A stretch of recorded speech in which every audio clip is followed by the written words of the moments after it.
Olá, sejam muito bem-vindos a mais um Minha Saúde, que é o seu programa semanal com dicas e informações para você cuidar muito bem da sua saúde e, claro, da saúde de quem você ama.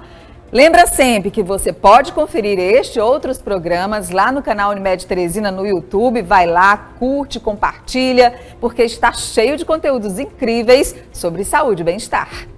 Gente, a asma é uma das doenças crônicas mais comuns, tanto em adulto quanto em crianças. E a Sociedade Brasileira de Pneumologia e Tisiologia estima que no Brasil existem aproximadamente 20 milhões de asmáticos. Hoje o nosso programa é para falar mais sobre essa doença e quem vai nos ajudar é a médica Giselda Duarte, que é pneumologista, cooperada Unimed Teresina. Está aqui com a gente. Bom dia, doutora. Bom dia. Seja bem-vinda ao nosso programa. Obrigada. Bom, vamos começar explicando para os nossos telespectadores o que é exatamente a asma.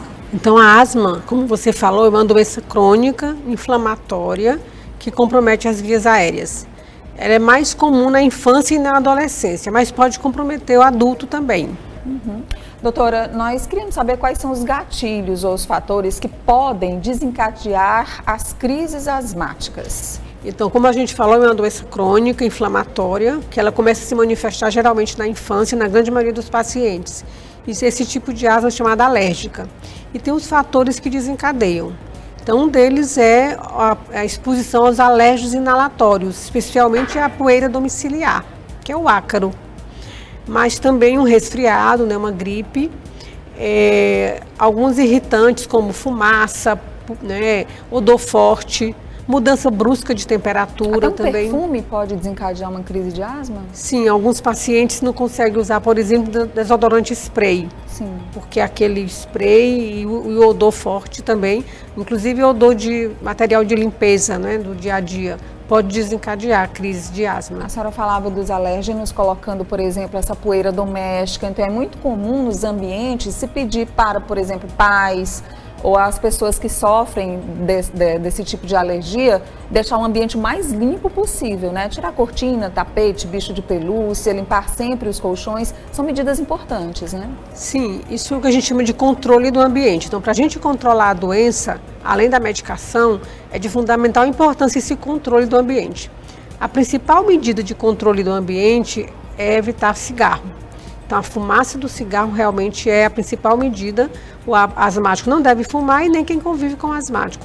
E, além disso, outra medida de controle importante é evitar contato com poeira. Então, qualquer coisa que acumule poeira, como cortina, tapete, almofada, a gente orienta que tire da residência, especialmente do quarto do paciente com asma. Bom, doutora, a gente vai conversar um pouquinho mais já sobre a asma, mas antes eu quero falar para você desse recado importante que é o Clube de Vantagens da Unimed Teresina para quem é beneficiário da Unimed. O plano de saúde oferece descontos incríveis em itens para o dia a dia no Clube de Vantagens e são benefícios e convênios exclusivos em vários estabelecimentos de todo o Brasil. Ser Unimed Teresina tem muito mais vantagens. Para saber mais, você vai acessar clubedevantagens.unimedteresina.com.br. Lá você tem todas as informações, todas as dicas. Vamos voltar a conversar com a doutora Giselda Duarte, que é médica pneumologista, hoje falando sobre a asma, e a gente quer saber como é que é feito o diagnóstico dessa doença, doutora. Então, o diagnóstico de asma, ele é eminentemente clínico. Então, a gente colhe a história do paciente. Geralmente, o paciente tem a história de que tem episódios, né, são crises, os sintomas aparecem e desaparecem. Sintomas de tosse, de falta de ar, de desconforto respiratório, de chiado no peito. Há uma associação muito grande com a rinite. Então, geralmente, o paciente que tem asma tem sintomas de rinite, tipo espirro, coriza. Alguns têm dermatite atópica, que é na pele. A gente também pergunta sobre história familiar de asma ou de doenças alérgicas na família, que isso também é muito frequente. os sintomas pioram em determinada fase do ano, a gente chama sazonalidade, então geralmente piora nesse período de mudança brusca de temperatura ou naquele período do BR-Obró que o clima está muito seco. Sim.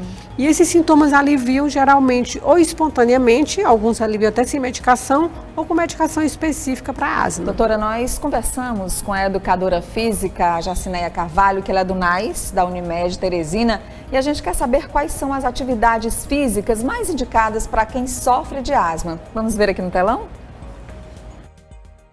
Olá, doutora Giselda, Nádia, tudo bem? E a gente fala muito, né, e ouve muito que o indivíduo asmático ele não pode estar praticando atividade física, e ele pode sim.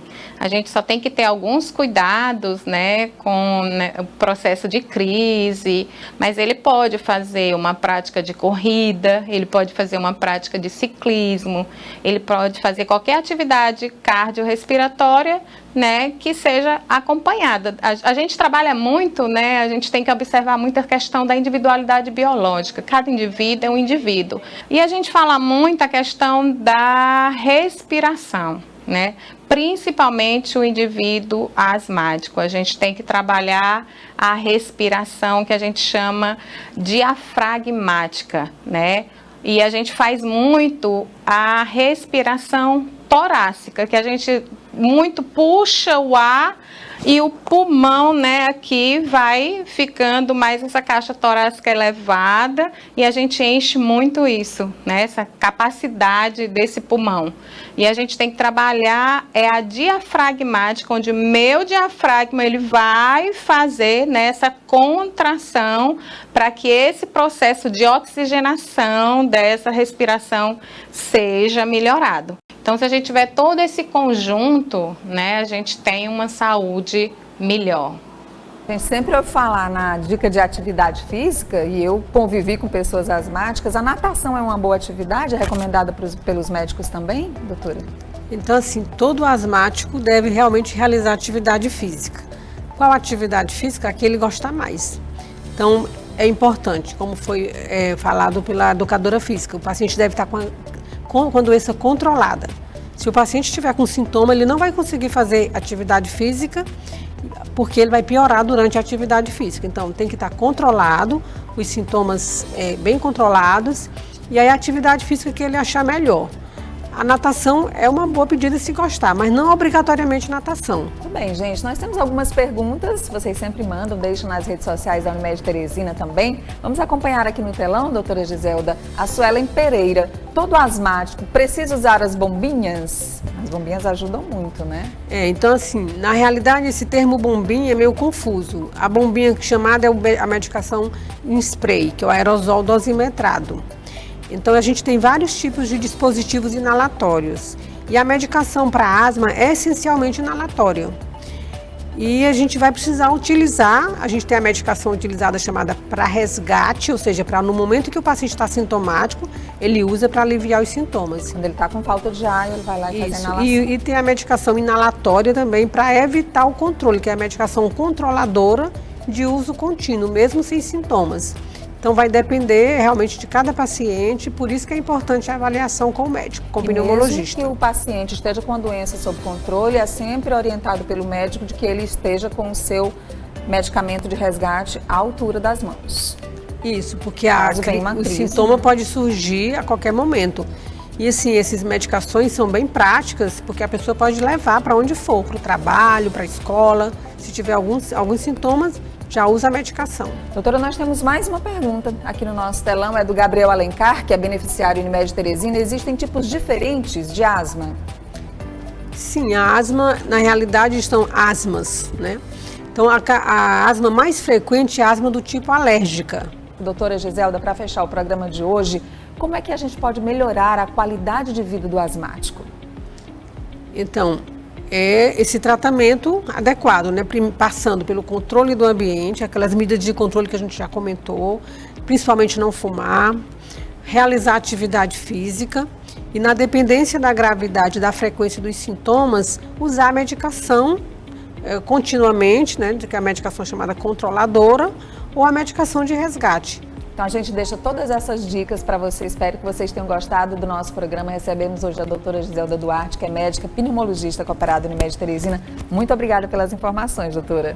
Eu que agradeço. Seja sempre bem-vinda. Obrigada. E você também, seja sempre bem-vindo por aqui no Minha Saúde, que volta na próxima terça-feira às 11h50. Não esquece o nosso encontro, tá? Uma ótima semana, se cuidem. Até terça. Tchau, tchau.